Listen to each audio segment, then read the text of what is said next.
kita ya. Jadi pada siang hari ini ya kita akan mendapatkan ilmu yang sharing informasi pengetahuan ya dari Bapak Insinyur Timbul Sihombing IPU ASEAN ya, yang saya sudah banyak sekali pengalaman yang selama 30 tahun mungkin ya. Saya dengan Bang Timbul ini adalah teman satu angkatan di IPB dulu ya, jadi saya satu level sama Bang Timbul ya, Bang beda nasib ini ya. Saya PNS, beliau sudah jadi bos gitu ya. Oke, tapi alhamdulillah saya berterima kasih sekali lagi ya sudah memenuhi undangan kami ya bisa hadir. Jadi acara ini sebenarnya adalah rangkaian daripada kegiatan ilmuwan namanya ya. Jadi kegiatan ilmuwan di mana satu subjek, satu mata kuliah itu akan diampu oleh 3 pihak ya. Satu dari Universitas Brawijaya yaitu saya, karena ini adalah mata kuliahnya adalah nutrisi non-ruminansia 2 lanjut ya. Jadi saya dosen dari Universitas Brawijaya. Kemudian yang kedua adalah dari industri praktisioner ya, yaitu tamu kita kali ini ya, Insinyur Timbul Sihombing IPU ASEAN ya, ASEAN Engineering. Kemudian nanti yang ketiga, insya Allah nanti bulan Oktober awal-awal itu dari dosen luar negeri. Kita tahun ini dari Wageningen Landbouw University ya, Dr. Ren Wakol namanya, jadi ahli nutrisi ya. Dan saya harapkan juga nanti teman-teman mahasiswa ya, itu karena online ya, karena jauh jadi kita keterbatasan dana untuk mendatangkan dosen dari luar negeri, jadi kita mengadakan secara online ya. Insya Allah awal-awal bulan Oktober ya, 1 minggu sebelum UTS.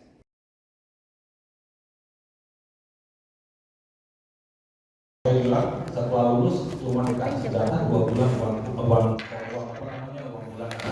Setelah itu terserah kamu mau tinggal di Bogor makan apa, kalau nggak ada makan apa silakan kembali ke Lampung. Kebetulan saya besarnya di Lampung, saya lahir di Medan tapi besar di Lampung ya.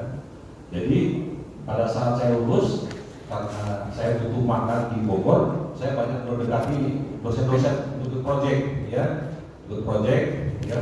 Walaupun di situ gajinya 60.000 per hari, dibayar 30.000 per hari, oke lah gitu. Jadi ya, kan saya kan proposal dana gitu ya, ikut proyek dosen gitu untuk menyambung hidup di Bogor ya, sambil saya mencari pekerjaan. Saya sempat menjadi asisten dosen di Bogor waktu itu, gajinya bagaimana 600.000 1 tahun. 600.000 1 tahun ya, gak apa-apa, ini zaman dulu kan, tahun 89 kan udah besar 89 ya, nggak tahu bisa beli apa waktu itu. Kemudian setelah lulus, setelah selesai mengikuti beberapa proyek dosen, saya bekerja di salah satu broiler breeder farm di Sukabumi selama 6 tahun.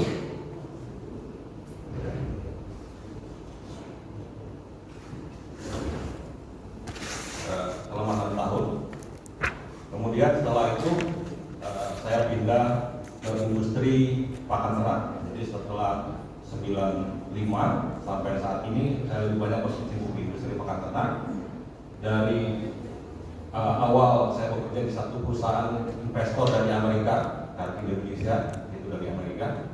Kemudian saya pindah ke perusahaan investor dari Malaysia, Malindo, Malaysia Indonesia. Setelah dari Malindo saya pindah ke investor dari Korea, CJ.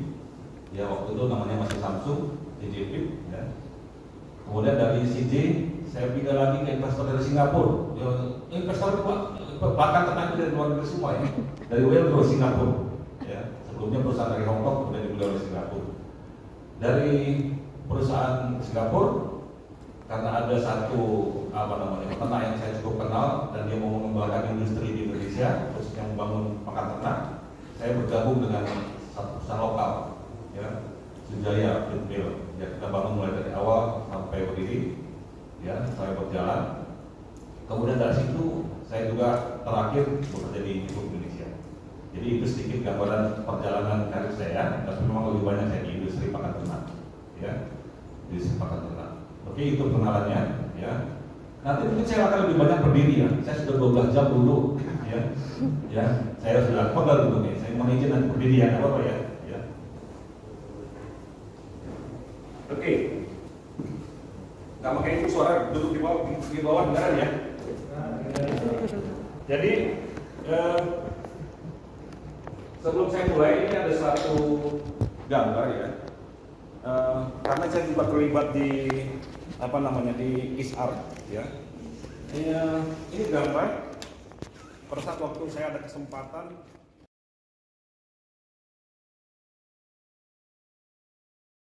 Nah, sampai di sana saya naik di gradual itu untuk mencapai puncak itu. Ternyata latihan yang saya lakukan selama saya sebelum berangkat itu nggak cukup. Karena di dalam perjalanan saya sampai ke puncak, ada 2 atau 3 kali saya harus tepar itu di pinggir tangga. Ya, tinggi tangganya tidak sama, kemudian juga lebarnya tidak sama, ya, karena dibuat pada zaman yang mungkin yang kurang baik ya, tapi nggak ada zaman sekarang mungkin lebih rapi begitu ya. Dan kadang-kadang kita sudah sampai ke atas, kita anggap itu sudah selesai, ternyata ujungnya masih ada lagi tangganya. Ya.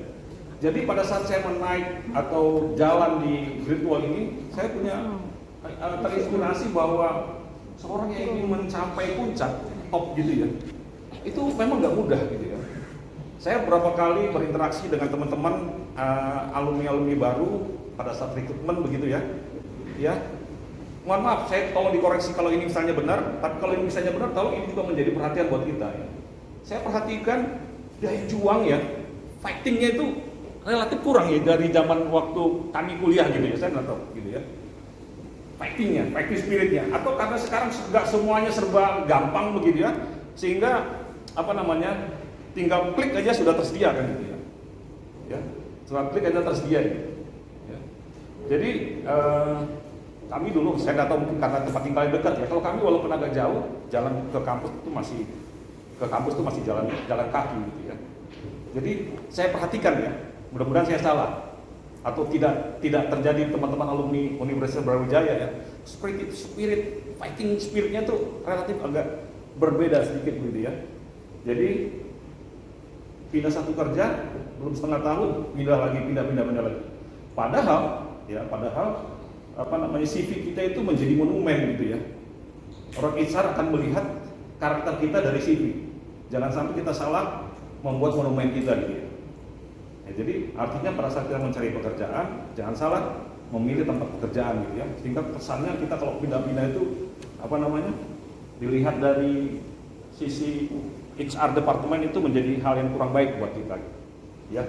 Jadi poinnya dari gambar itu yang saya ceritakan di awal sebelum kita mulai, untuk mencapai getting the top itu, untuk mencapai yang tinggi yang baik itu memang perlu perjuangan, perlu effort yang keluar. Kadang-kadang latihan kita kurang, mungkin kita perlu terkapar gitu untuk mencapai puncak gitu ya. Kita pikir sudah sampai di atas, ternyata belum. Ya, ternyata belum. Ya, jadi itu yang mengawali buat teman-teman semua gitu ya, sehingga spirit kita pada saat kita nanti lulus ataupun nanti kita cari kerjaan atau apapun profesi kita setelah kita kuliah nanti, kita menjadi orang yang terbaik gitu. Ya, kita menjadi orang yang terbaik. Oke, itu yang awali. Kemudian bahasan kita ya, ada 6 bahasan yang akan saya sampaikan pada hari ini. Nanti mungkin kita nggak usah pisahkan mana presentasi mana jawab pertanyaan ya. Nanti kalau di tengah-tengah ada hal yang kurang jelas gitu, perlu pertanyaan tinggal angkat tangan ya. Ada 6 poin yang akan kita bahas ya. Ya, pertama nanti kita bahas tentang industri peternakan ya, kemudian di dalam industri peternakan itu ada jenis pakan, nanti broiler farming lain. Saya cuma ambil 2 spesies ya, layer sama broiler, karena itu yang mayoritas ya di kita ya. Walaupun sebetulnya puyuh, bebek itu lagi dikembangkan juga untuk unggas-unggas lainnya gitu ya. Tapi ini yang mayoritas, yang paling besar gitu ya. Kemudian nanti kita sedikit overview tentang bahan baku seperti apa dan perkembangan teknologi di industri pakan ya.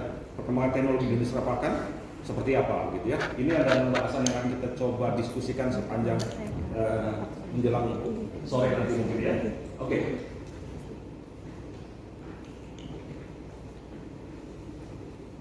Ini dulu buka wawasan kita pertama ya. Buka wawasan kita pertama. Ya. beberapa waktu lalu Ibu Menteri Keuangan Sri Mulyani kaget bahwa industri kita itu perputaran uangnya cuma luar biasa.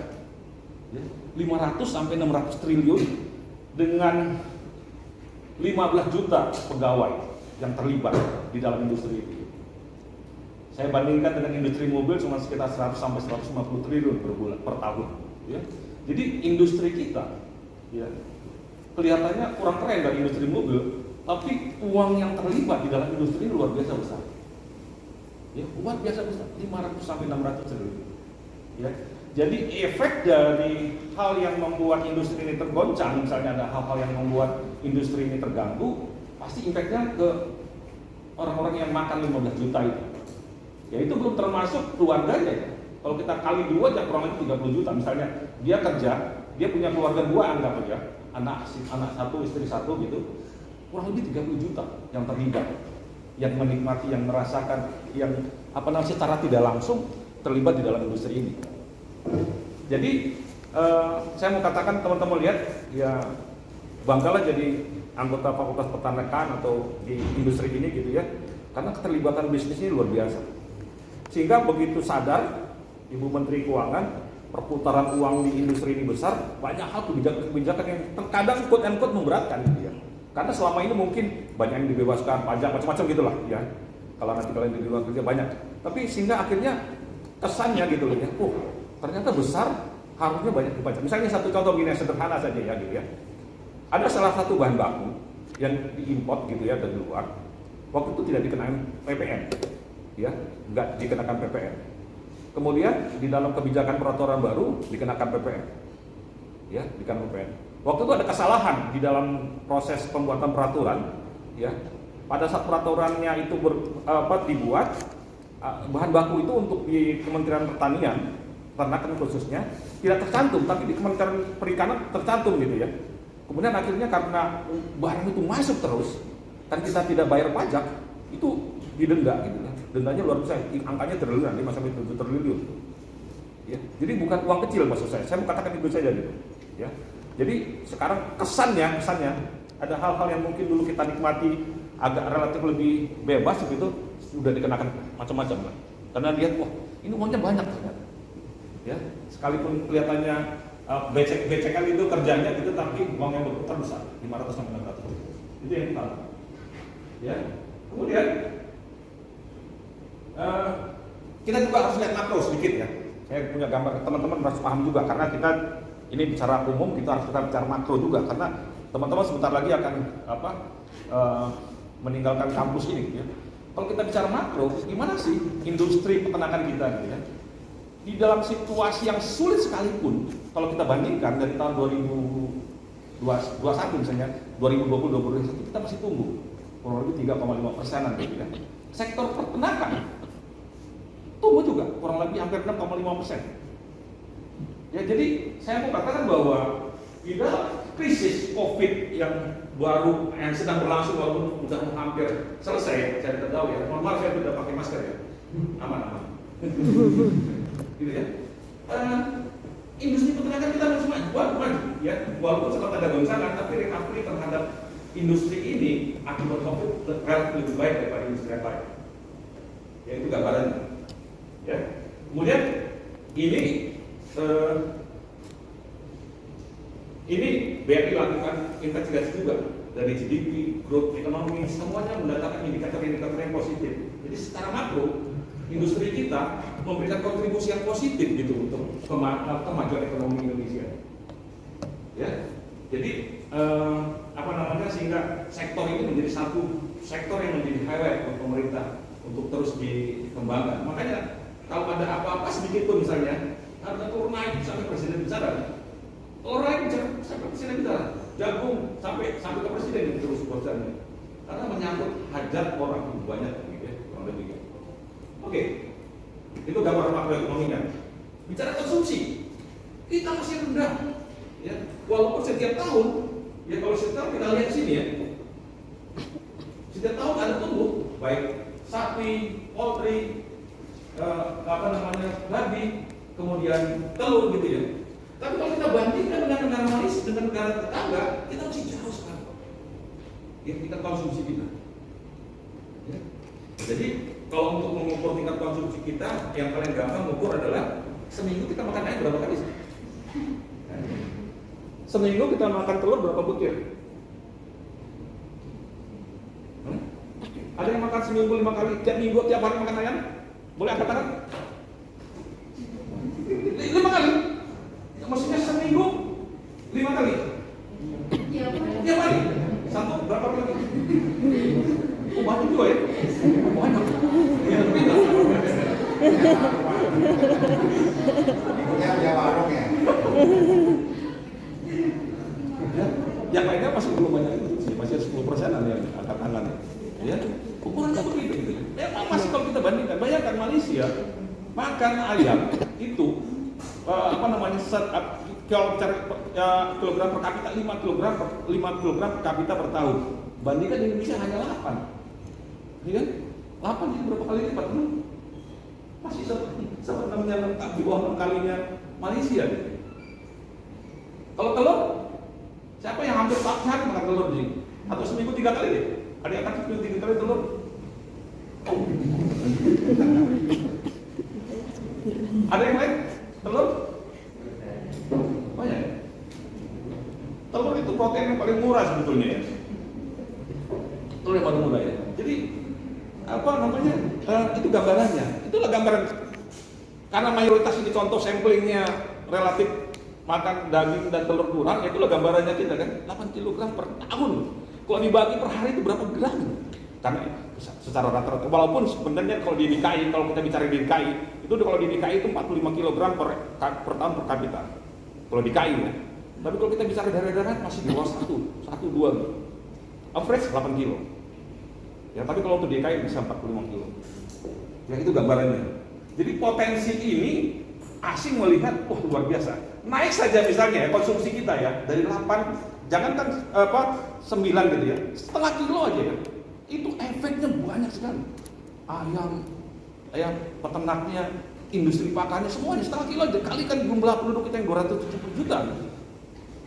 Itu banyak sekali efeknya. Sehingga sampai sekarang pun kalau kita bicara industri ini, boleh dikatakan mungkin 60-70% adalah industri-industri investor dari luar negeri asing. Ya, dari China, Korea, Eropa sekarang baru masuk lagi, Belanda, gitu ya, banyak sekali. Ya, industri ini. Jadi industri ini hampir boleh dikatakan dikuasai oleh asing, gitu ya. Ya, 60-65%. Ya, itu gambarannya. Kalau kita lihat data konsumsinya, ya, mungkin nggak begitu jelas ya. Jauh sekali. Ya, jauh sekali. Kemudian kalau kita bicara produksi, kalau lihat data ini kita over.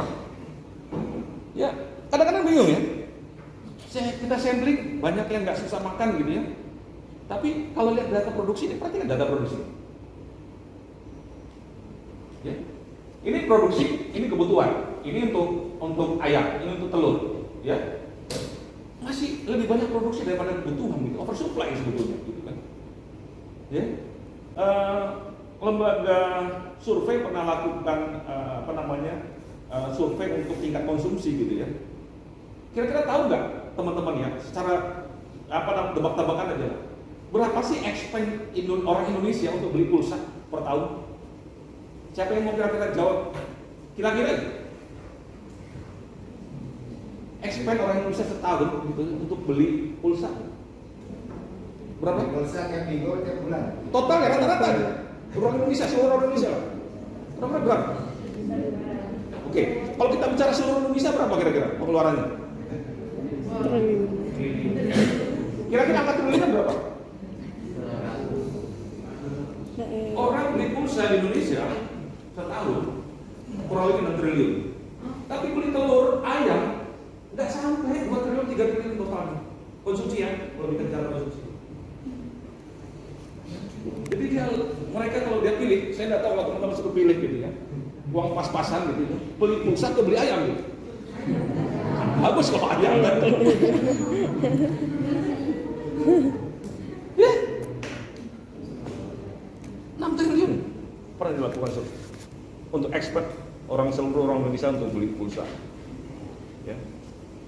Kadang-kadang kita kan cukup satu tuh handphone harus dua kan gitu ya. Saya punya teman itu punya handphone 5, saya kata, ya. Oh ini yang Excel untuk ini, oh ini yang ini 5 Pak, betul. 5. Tapi nggak tahu mahasiswa ada yang 2 nggak? Nggak ada ya, bagus lah. Jadi tidak memberikan kontribusi yang sebelumnya itu gitu, nambahin beban expense yang luar biasa kan gitu. Makanya industri telekomunikasi juga maju. Gitu. Oke, ini kita bicara produksi, ya. Jadi kita bicara produksi, kita menurut data masih lebih banyak produksi daripada kebutuhan. Artinya memang itu tadi tingkat konsumsi kita, entah itu kampanyenya, entah itu apa namanya lagi, entah itu apa namanya. Kalau kita perhatikan iklan-iklan gitu ya, coba perhatikan ada nggak iklan makan telur banyak, makan ayam banyak, nggak ada, iya kan? Ya nggak dapat Indomie gitu kan, semuanya apa lagi? Nggak ada gitu. Jadi memang apa namanya kita masih belum serius gitu loh. Kita belum serius untuk apa namanya melakukan campaign sih. Kami di industri ya seringkali lakukan CSR, tapi kan itu hanya sporadis gitu ya. Ya hanya sporadis. Tapi kalau iklan di TV itu akan lebih efektif. Tapi biayanya kan mahal sekali kan gitu. Karena iklan itu hitungannya detik bukan menit. Berapa detik berapa puluh juta kan gitu. Ya, oke. Ini gambarannya. Jadi makanya uang sebanyak-banyaknya karena produksi kita masih banyak gitu. Saya nggak tahu sekarang harga ayam berapa gitu ya. Nah, orang asing melihat Indonesia itu ini indikatornya. Ya, yang pertama dia lihat adalah saya baru 1 bulan lalu pulang dari ada acara konferensi di Bangkok gitu ya, fit teknologi juga. Mereka apresiasi untuk Indonesia karena recovery terhadap dampak COVID di industri, maksudnya di industri kita itu relatif lebih cepat dibandingkan Malaysia, Thailand, Vietnam sekalipun begitu ya. Bandingan GDP-nya, angka GDP.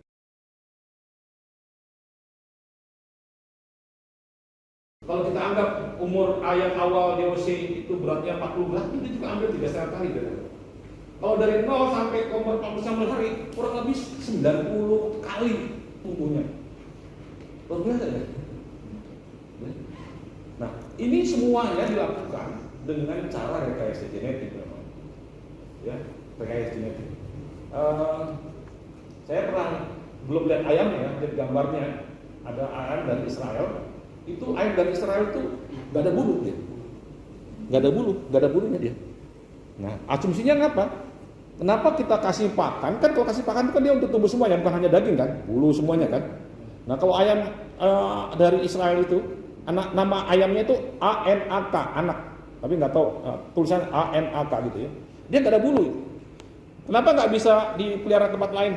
Ya bicara tentang animal welfare, ya HAM-nya ayam, ya kasihan ayam itu harusnya ada bulu itu sebetulnya untuk melindungi dingin gitu kan ya, sebetulnya gitu kan ya, nggak bisa dikembangkan karena cuma itu hanya riset gitu. Tapi ada ayam itu, ya rekayasa genetik, ini tumbuhnya luar biasa, ya jadi jangan takut makan ayam gitu loh, ya kadang-kadang tumbuhnya cepat gitu kan orang-orang tua kita, ya makan ayam takut, ayam broiler gitu, lebih senang ayam kampung kan gitu ya. Padahal sebetulnya karena rasa aja, taste aja kan gitu ya. Ya. Bayangkan nanti kalau penduduk Indonesia tambah berapa ratus juta lagi gitu ya, ya sanggup nggak produksi ayam di Indonesia untuk memenuhi kebutuhan manusia? Kalau misalnya tingkat ekonominya naik, secara otomatis kecenderungan orang untuk ekspor itu kepada protein gitu ya, bukan karbohidrat. Ya. Ini luar biasa. Nah ini genetiknya tumbuhnya luar biasa. Ini data kenaikan berat badannya ya. Ya. Luar biasa sekali pertumbuhannya kan. Ya. Nah, populasi ini akan terekspos muncul gitu kalau ya ayam ini tumbuh dalam kondisi yang sesuai dengan kebutuhannya dia. Ya, ayam ini bicaranya seperti ini ya, artinya gini, dia kan nggak bisa komplain kan dia. Jadi kalau ibaratnya kalau saya ingetin teman-teman kita di lapangan misalnya ya, si ayam ini selalu protes begini ya. Misalnya dimarahin sama pimpinannya, ayamnya nggak mau tumbuh. Terus kalau ayamnya mau ngomong, bagaimana gua mau tumbuh? Panas saja kurang, makannya nggak dikasih gitu, makannya itu nggak cukup gitu ya. Coba gitu loh. Jadi nanti kita belajar sensitivitas, ada beberapa indikator yang kritikal point aja untuk gambaran global aja buat kita. kenapa misalnya sensitivitas unggas, terutama ayam potong, ayam broiler ini sangat sensitif sekali dengan environment, karena itu tadi rekayasa genetik itu ada positif dan negatifnya. Positifnya dia tumbuh lebih cepat, tapi negatif side itu juga ada. Gitu. Ya, sensitivitas terhadap environment itu juga sangat berpengaruh terhadap kemampuan dia untuk tumbuh lebih cepat. Ya, kemampuan dia untuk tumbuh lebih cepat. Ya, ini satu contohnya. Oke, ini rantai supply chain kawasan dia ada, bisa lewat aja. Oh nanti bisa. Oke, saya minggu lalu baru pulang dari Pontianak. Ini gambarannya, ya. Gambar ini baru minggu lalu ini saya tahu lagi, tanggal 17 bulan 9 ya. Ini kandang broiler seperti ini. Ya, bandingkan dengan kandang-kandang broiler yang di Jawa Barat ya. Walaupun di sana juga sudah mulai ada yang beberapa modern, tapi masih lebih mayoritas seperti ini kandang-kandangnya. Ya. Jadi ini mungkin akan lama-lama juga akan hilang karena produktivitasnya rendah, biayanya tinggi, mereka akan selalu relatif rugi gitu ya. Mungkin mereka akan berubah. Ya. Saya sudah sarankan untuk menggunakan kandang-kandang yang relatif modern. Pilihannya gitu saya bilang, kalian pelihara ayam, kalau di sana istilahnya kalau rugi itu sobek ayam, sobek uang. Kalian mau sobek uang atau mau pelihara ayam gitu? Ya. Kalau mau sobek uang, kita pelihara ayam seperti ini. Ya. Nggak bisa lagi. Ya, nggak bisa lagi karena harga bahan baku pangan mahal, pakannya mahal, harga end produknya juga sangat pengaruh dengan konsumen akhir gitu ya. Inilah salah satu-satunya industri menurut saya gitu ya. Kita tahu biaya produksinya berapa karena input GOC-nya ada, pakannya ada, biaya tenaga kerjanya ada. Pada saat mau dipanen, ya harganya ditentukan tuh bukan dari peternaknya, tapi dari pasar. Ya, kalau misalnya supply demand-nya lagi banyak, ya, walaupun misalnya katakan biaya operasional kita untuk memproduksi 1 kilo itu 20.000 gitu ya, pasar 15.000 nggak mau dijual. Kalau nggak dijual, akhirnya makin besar makin murah, ya, makin banyak mati, makin rugi gitu kan. Jadi nggak bisa kita punya banyak pilihan walaupun kita punya import produksi, data import produksi, tapi pada saat end product pada saat dijual tergantung supply demand. Ya, makanya saya bilang, nah ini juga.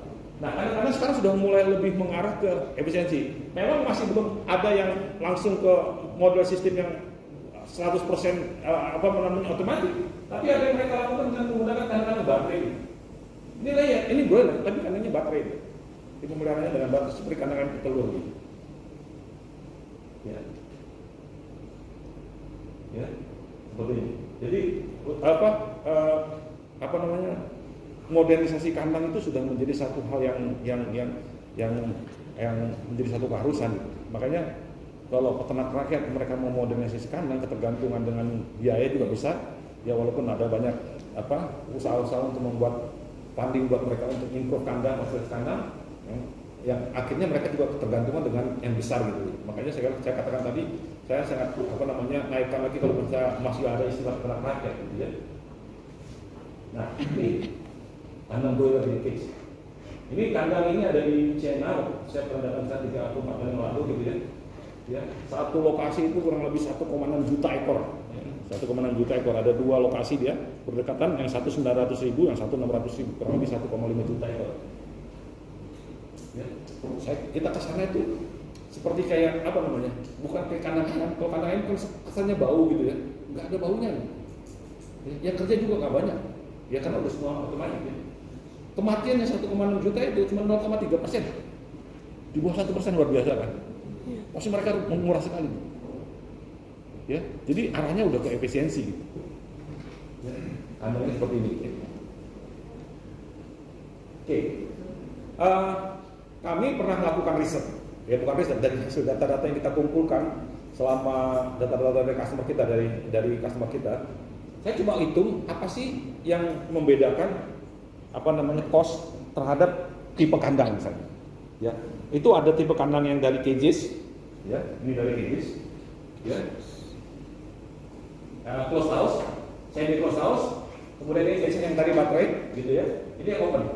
Jadi kalau kita lihat costnya, memang ada lebih murah yang cages gitu. Ini broiler ya. Kemudian yang kedua closed house tapi yang costal, yang ketiga semi, yang keempat open house. Ini feed cost ya. Ini aktual data ini. Data-data yang kita kumpulkan aktual data. Ya, jadi bukan ini. Jadi semua data-data customer performance-nya kita hitung feed cost-nya gitu ya. Selama tahun 2021 ini datanya. Jadi sesuai dengan teorinya gitu. Ya, kalian kalau punya ide penelitian coba aja lihat bandingkan nanti untuk kandang cages dengan kandang yang close house gitu, bandingkan cost-nya gitu kan. Kaitannya dengan performance pertumbuhan berat badannya kan gitu ya, dengan kematian indikator saya nggak tahu itu sedikit bisa membuat ide buat penelitian gitu yang sederhana gitu.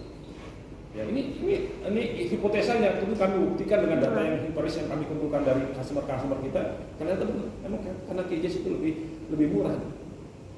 Ya, feed cost-nya, income feed cost yang belum termasuk biaya operasional, hanya bisa bicara feed cost itu.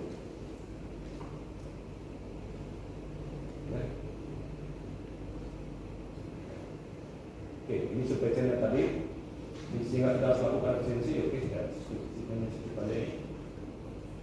Nah, ini satu critical point. Ya, titik tumbuh apa tumbuh ya? Saya tumbuh ya. Saya tumbuh ya. Tumbuh. Nah, titik tumbuh tuh begini. Jadi rekayasa genetik di ayam broiler karena dibuat di negara maju, mereka lebih memprioritaskan bris, dada, sehingga pada saat mereka melakukan rekayasa genetik itu, bagaimana caranya pada saat ayamnya tumbuh yang lebih cepat berkembang atau lebih cepat tumbuh, yang lebih banyak dagingnya itu di bagian dada, ya, di bagian dada, karena itu yang dikonsumsi mereka kan, Nah, hasilnya setelah mereka lakukan rekayasa genetik terhadap ayam-ayam untuk mereka paksa lebih banyak tumbuh daging di dada ini, titik tumpunya mereka berubah, ayam ini berubah, ya, berubah. Jadi ayam ini lebih berat ke depan, malas bergerak, ya, malas bergerak. Kemudian impactnya di manajemen banyak, ya. Jadi ayam ini kalau ibaratnya kalau sama anak kandang nih, lu kalau nggak deketin makanan gua di sini gua nggak makan. Terserah lu gua mau tunggu apa enggak. Lu mau dapat duit apa enggak, ya, kira-kira gitu. Jadi ayam itu makin nggak mau bergerak, relatif gerakannya lebih terbatas. Jadi artinya apa? Tempat makannya harus cukup, jumlahnya, rasionya, penggunaannya. Ya. Kemudian karena dia gerakannya terbatas gitu ya, gerakan terbatas, dia nggak perlu space yang banyak-banyak, jadi tingkat kepadatannya juga bisa dinaikkan gitu, per meter square-nya gitu. Ya, jadi akhirnya lebih banyak kaitannya ke efisiensi produksi. Ya, titik tumpunya berubah. Ya, ayamnya nggak mau bergerak. Ya, jadi tapi akibatnya ya stres internal tadi, gitu ya. Ada stres internal karena ada perubahan genetik, tumbuhnya cepat. Ya, kadang-kadang bagian dari organ-organ tubuhnya yang nggak bisa sesuai dengan pertumbuhan berat badannya. Ya, ada istilahnya di dalam manajemen itu asites, gitu ya, asites. Jadi ayamnya tumbuh cepat, tapi organ di dalam tubuhnya tidak tumbuh dengan cepat juga mengikuti pertumbuhan ayamnya kan, sehingga dia kesulitan bernapas. Ya, kalau orang kita mungkin kena stroke gitu, tiba-tiba mati, gitu ya. Ya. Kemudian sensitif terhadap mikroorganisme, ya, sanitasi kaitannya kan gitu.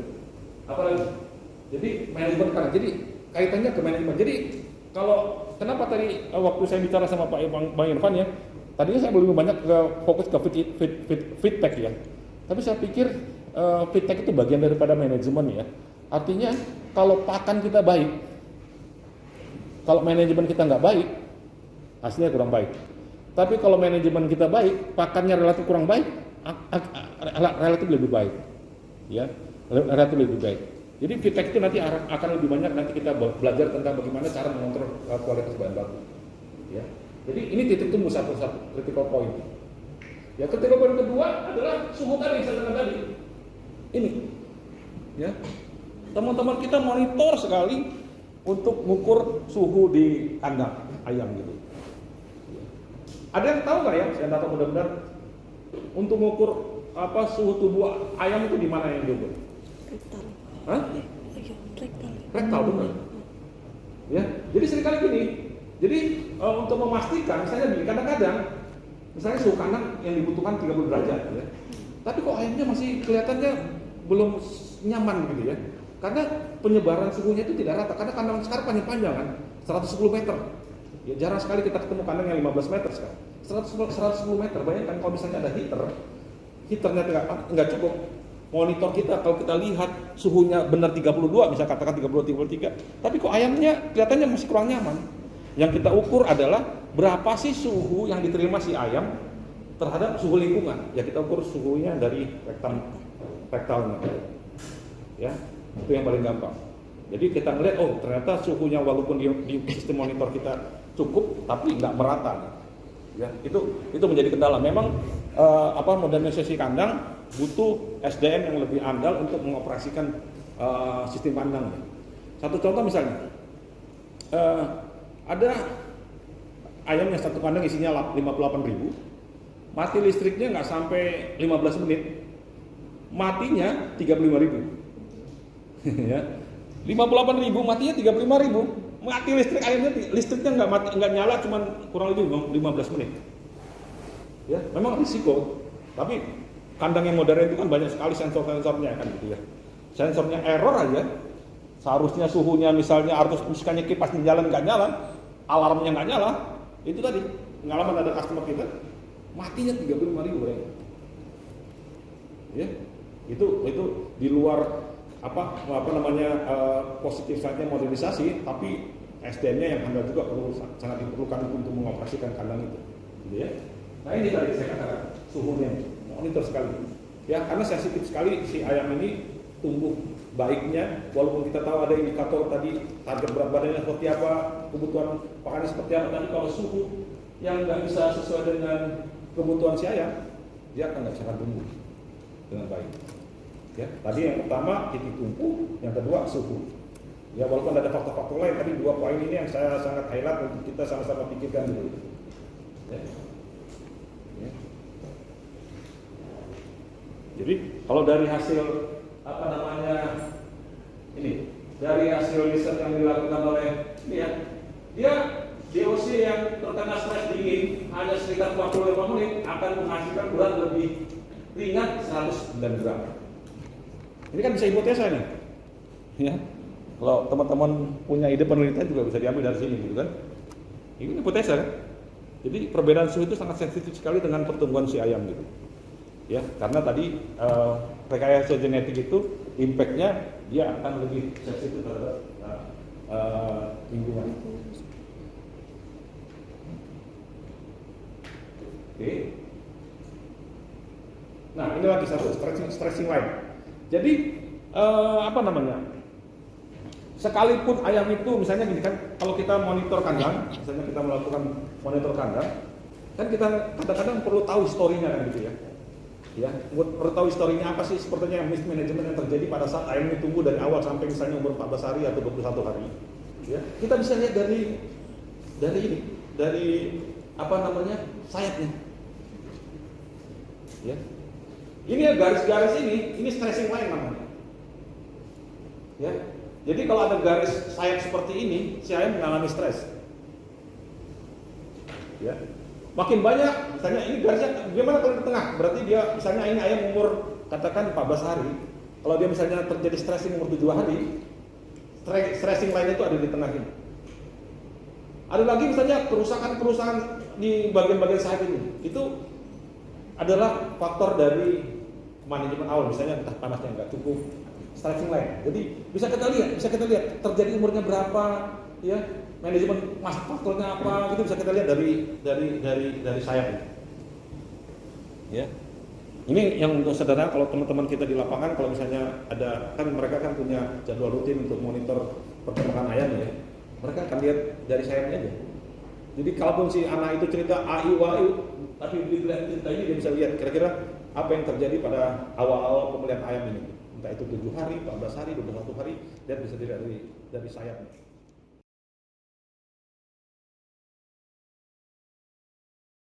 Di luar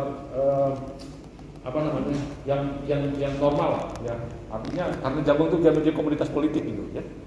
Oke. Nah ini wheat saya katakan. Nah persoalannya sekarang, kalau harga jagungnya lebih mahal dari harga wheat, kita bisa pakai substitusi wheat. Sekarang harga jagung lebih murah daripada harga wheat, kita nggak bisa pakai wheat.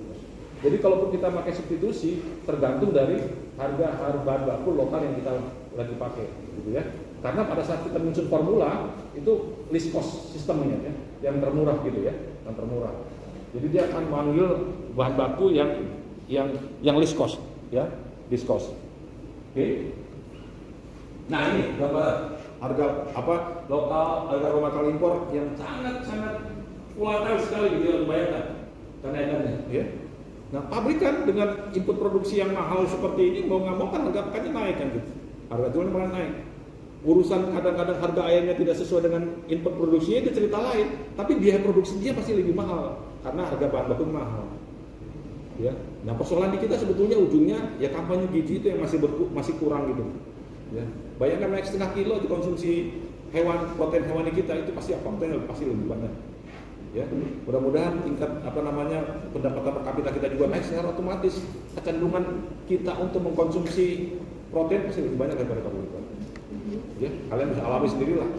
Ya, kalian lebih makro pasti masih mulai makan nasi daripada ayam kan gitu ya. Gitu ya, kurang lebih begitu. Ya, ini juga fluktuasi harga luar biasa begitu ya. Jadi memang karena saya mau tampilkan ini untuk memberikan gambaran bahwa ketergantungan kita dengan luar itu sangat kuat sehingga pasti berpengaruh terhadap industri kita terutama di harga pakannya gitu ya. Jadi kalau harga pakan mahal itu bukan penyebab harga telur mahal, yang menyebabkan itu harga biaya produksinya lebih mahal ya gitu ya. Oke.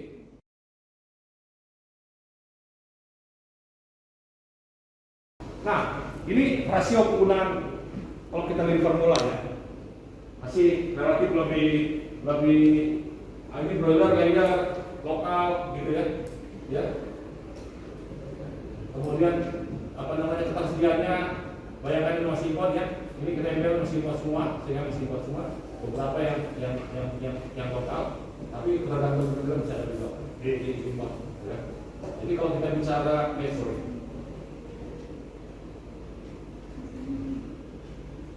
Jadi kalau kita bicara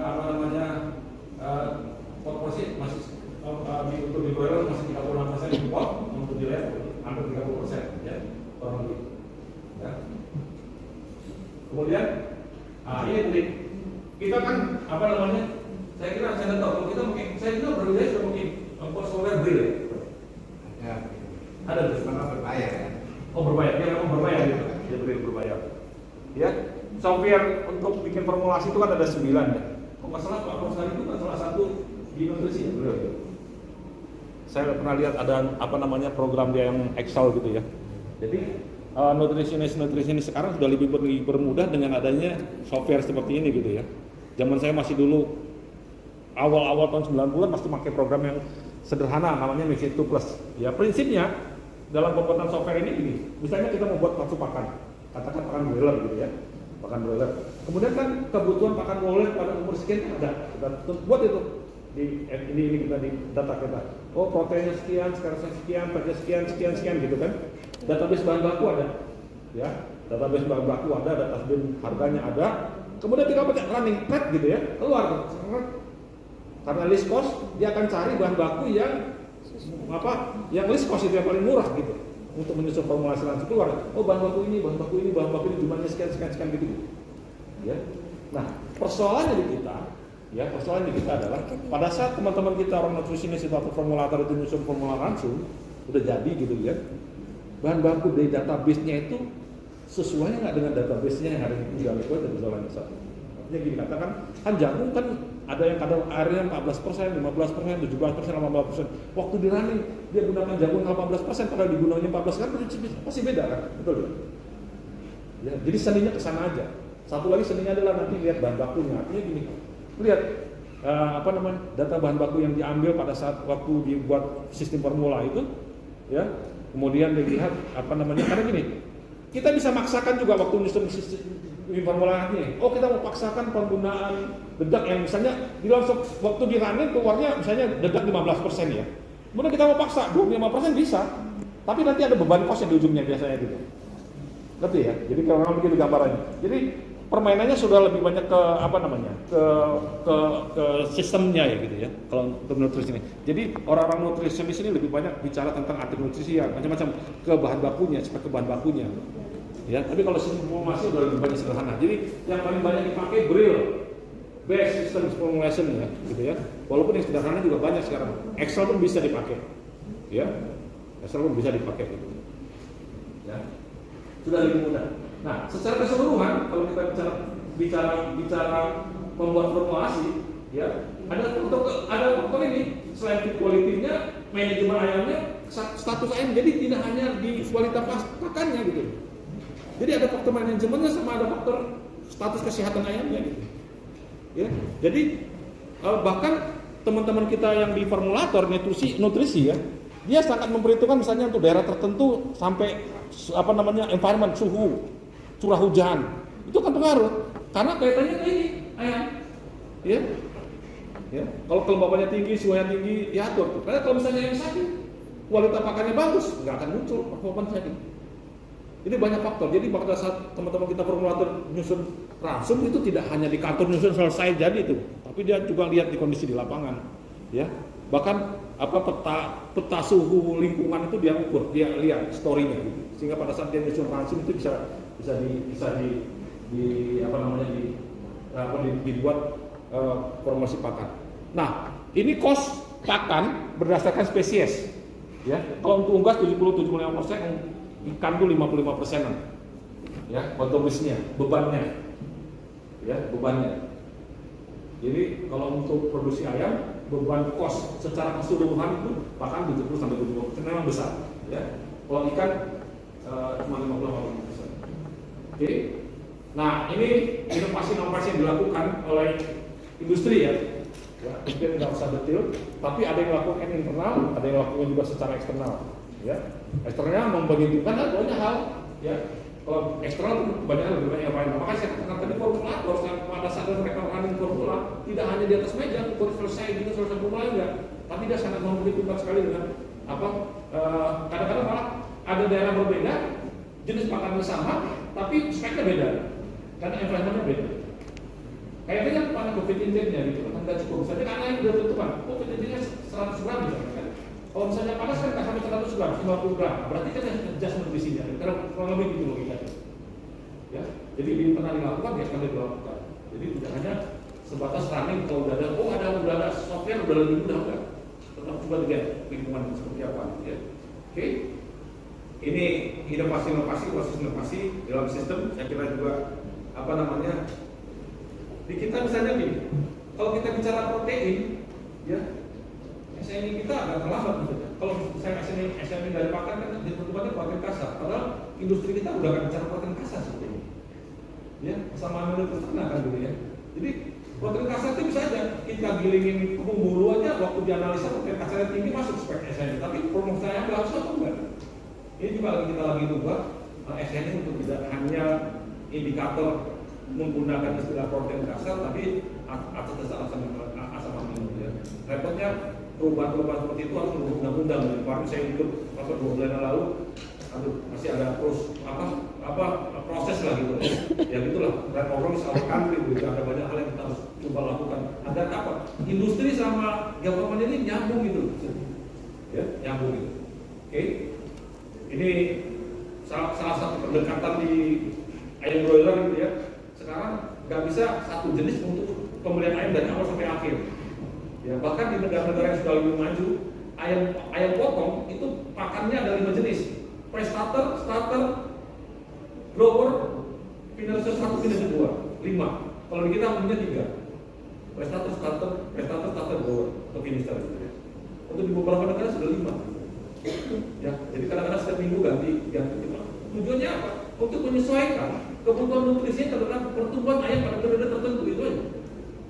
Outputnya apa? Untuk menjadi lebih cepat tumbuhnya sesuai dengan kebutuhan si ayamnya. Ngapain misalnya kita kasih berlebih, ayamnya juga akan tumbuh, dibuangnya ke urin gitu, kalau lebih gitu.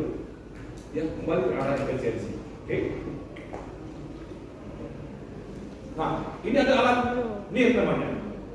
Ya, alat NIR namanya. Industri. Jadi di industri sudah jarang menggunakan kimia basic ya. Proximat gitu ya. Ya. NIR ini NIR spektrometer, ya. Untuk analisa proximat, analisa protein, lemak, cuma hitungan 3 menit ya. Keluar hasilnya. Ya.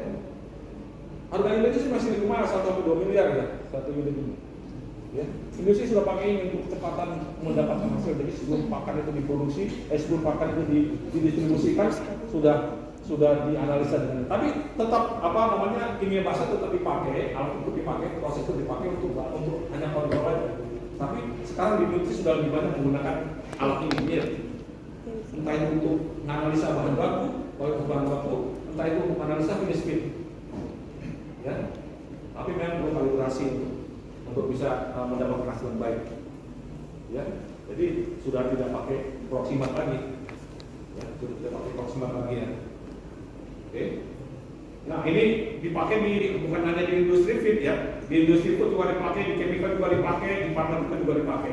Karena sampel yang dianalisa bukan hanya padat, cair juga bisa.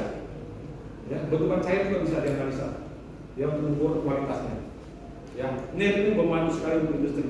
Ya, NIR ini membantu sekali untuk industri. Ya. Nah, ini sampelnya ya. Nah, itu jagung, air yang bisa dianalisa ya. Oke.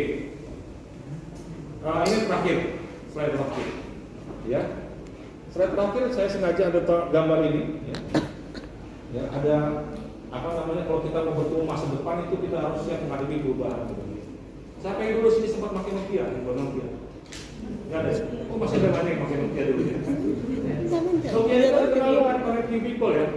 Sekarang disconnecting people gitu ya. Betul ya? Handphone nggak mau ikut perubahan. IBM juga begitu ya. Tahun 1911, tahun 1991 lenyap gitu IBM. Ya. Apalagi yang lenyap sekarang terakhir ini? Produk, ya, handphone sekarang ya. Ya. Jadi teman-teman,